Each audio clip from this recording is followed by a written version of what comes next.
This is the Morning Swim Show for Monday, February 13th, 2012. I'm your host, Peter Bush, in the Phoenix Monitor. Today we're talking once again with Bruce Wigo, the CEO of the International Swimming Hall of Fame. The past few days we featured some of the new videos in their archives, and each one highlights a fascinating part of swimming history, as Bruce articulates so well. And Bruce joins us right now in the Phoenix Monitor from Fort Lauderdale, Florida.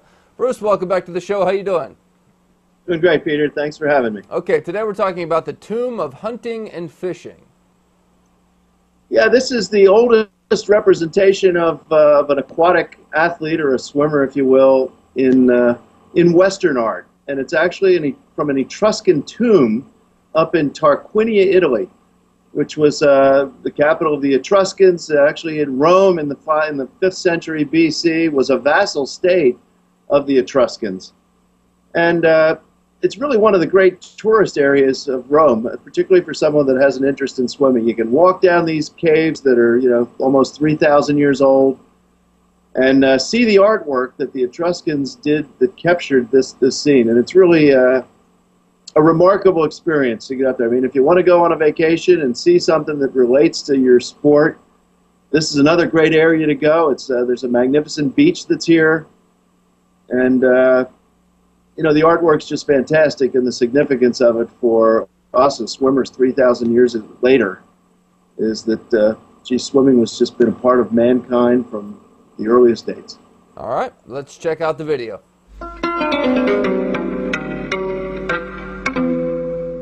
Ancient aquatic art has been discovered around the world, the oldest being the Neolithic cave paintings from the Libyan desert, believed to be over 10,000 years old. Similar drawings have been discovered in caves along China's Silk Road. The oldest artwork associated with swimming in Europe is found in the ancient Etruscan city of Tarquinia, 100 kilometers northwest of Rome. Etruscan Tarquinia was a maritime power dating to at least the 9th century BC, and until the 5th century BC, Rome was a Tarquin vassal state. Today it is most famous for its remarkable, lavishly decorated tombs that are situated on an acropolis southwest of the ancient city, the earliest of which date to the 7th century BC. The paintings are exceptional both for their formal qualities and for their content, which reveal aspects of life, death, and religious beliefs of the ancient Etruscans. I'm standing in an Etruscan cemetery in Tarquinia, Italy. In front of the Tomb of Hunting and Fishing, we walk down an ancient flight of barely lit, dark and damp stairs. Although the tombs are now temperature and humidity controlled, centuries of dampness have corroded the walls and faded the colors of the paintings. The mural on the 3 walls of the inner chamber has a theme of hunting and fishing. On the center wall, birds flee from a man hunting with a sling. On a boat, there are 4 fishermen, one intent on rowing, the others fishing, while one is using a net. In the water, dolphins dive and a seagull appears on the surface. The scene on the left wall is why we are here. From the sea rises a tall rock on which a caped boy is climbing. Perhaps he's chasing a friend who has already reached the apex and has made a beautiful dive into the water below. On the water, a boat sits with rested oars. In it are 3 men watching the scene. The man in the middle appears to be cheering on the diver. Meanwhile, a great dolphin leaps behind the boat, and flocks of birds soar upward past the rock. The top border of the wall is formed of horizontal stripes. From it hang loops of garlands of flowers and leaves and buds and berries, all thought to represent the flowery circle of female life. On the right wall, as depicted in a diorama of the entire mural, is a fisherman with a harpoon about to spear a leaping dolphin. He's in a boat with 2 other men. When people reach the point of death, they often remember those golden days of childhood summers when everything seemed right with their world. Perhaps this is the significance of the wall painting. Or maybe the whole scene is a religiously symbolic passage from this life into an ideal afterlife. We just don't know. To see the reproduction of the diver from the Tomb of Hunting and Fishing and the diorama, and to learn more about aquatic art, visit the International Swimming Hall of Fame in Fort Lauderdale, Florida. Bruce, that diorama in the video, that seemed pretty interesting. Yeah, that was really a lot of fun. After we traveled there to Tarquinia, my wife came back and created that. It was really, it probably took a year and a half to get it all done, because you have to get the molds and you have to layer the water. but it was a lot of fun to put that together and watch that progress. But really one of the most amazing things about the Swimming Hall of Fame is that we have a collection of the greatest artwork related to swimming from around the world. The originals hang in some of the greatest museums in the world, from Tokyo to Italy to China.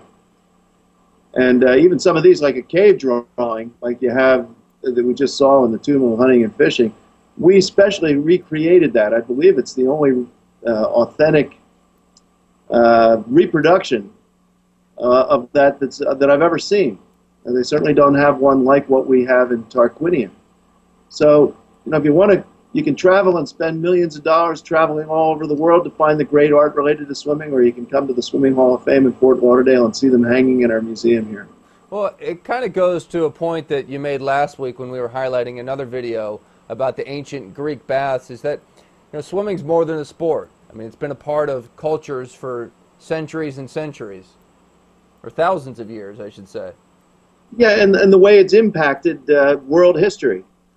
For example, if the Greeks didn't know how to swim when the Greek and the Persian fleets were both sunk and wrecked during the Battle of Salamis, it was the Greeks who could swim ashore and fought another day where all the Persians drowned. Or if you take a look at how it's affected world history, without guys that could swim, who would have done the reconnaissance on the beaches of D-Day?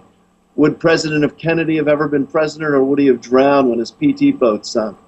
There's just so many ways that it's done. For example, in Europe, the fall of the Roman Empire, it was the baths that were blamed by the Christian church for the decline in the morality of the Roman public. So the Europeans lost the art of swimming for about 1,000 years, and they didn't bathe either.